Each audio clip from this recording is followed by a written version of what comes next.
Kosova ka pranuar zyrtarisht armatim antitank nga Gjermania, konkretisht sistemin e njohur Panzerfaust 3, në kuadër të bashkëpunimit të vazhdueshëm në fushën e sigurisë dhe të mbrojtjes ndërmjet dy vendeve.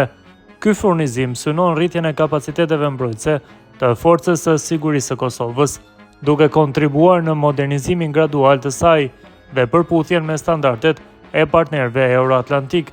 Autoritetet theksojnë se pajisjet do të përdoren ekskluzivisht për qëllime mbrojtëse dhe trajnime profesionale. Panzerfaust 3 konsiderohet si një nga sistemet më të avancuara kundër tank në përdorim nga disa ushtri europiane.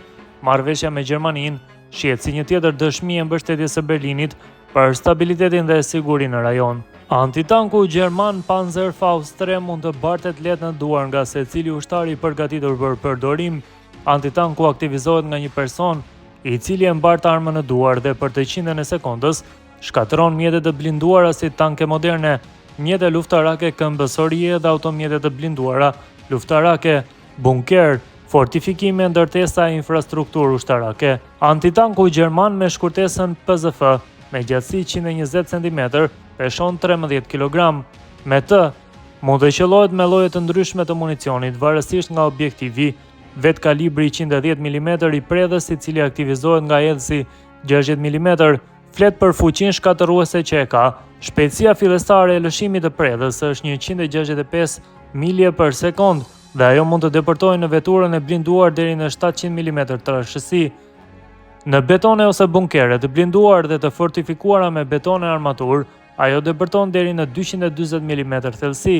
Arma mund të përdoret nga një ushtar i vetëm për të goditur objektiva në lëvizje deri në 300 metra distancë dhe objektiva statike deri në 400 metra. Disa versione të këtij antitanku me të cilin janë të pajisura shtete si Gjermania, Japonia, Holanda, Zvicra, Belgjika, Italia dhe të tjera, ka rreze efektive deri në 600 metra distancë ndaj objektivit në lëvizje.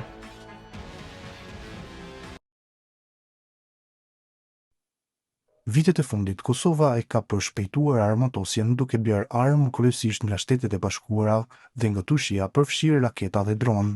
I së fundmi, Kosova nënshkroi marrëveshjen me prodhuesin amerikan të industrisë ushtarake AMO General për blerjen e sistemeve moderne të artillerisë lëvizshme HAUE dhe HAUKEI 105 mm.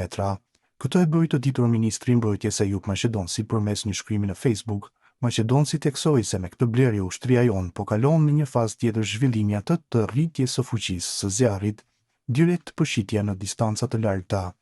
Ai vlerësoi marrëveshjen si hap të rëndësishëm në forcimin e kapaciteteve mbrojtëse të Kosovës dhe për ndërtimin e një ushtrie moderne, të aftë, të gatshme dhe ndërvepruese me aleatët strategjik të vendit. Kujtojmë se kjo nuk është hera e parë që ajo nënshkruan kontratë me AMO General, pasi më 2008 në Kosovë mbërritën 51 automjete ushtarake amerikane të tipit Humvee, kurse prodhuesi amerikan tha një njoftim në websajtin e vet se Kosova pritet të pranojë sistemet e para brenda 2 vjetëve të ardhshme.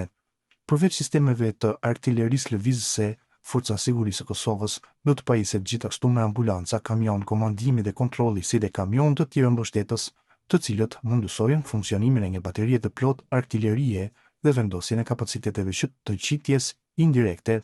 Sipas kontratës 3 vjeçare, jemi krenar të njoftojmë shitjen e suksesshme të Humvee, HAUKE, Ministrisë së Mbrojtjes së Kosovës për nevojat e Forcës së Sigurisë së Kosovës, një dëshmi e përkushtimit tonë për të ofruar zgjidhje të avancuara për nevojat moderne ushtarake, tha John Jadburn, zëvendës presidenti ekzekutiv për zhvillim biznesi në AMO General.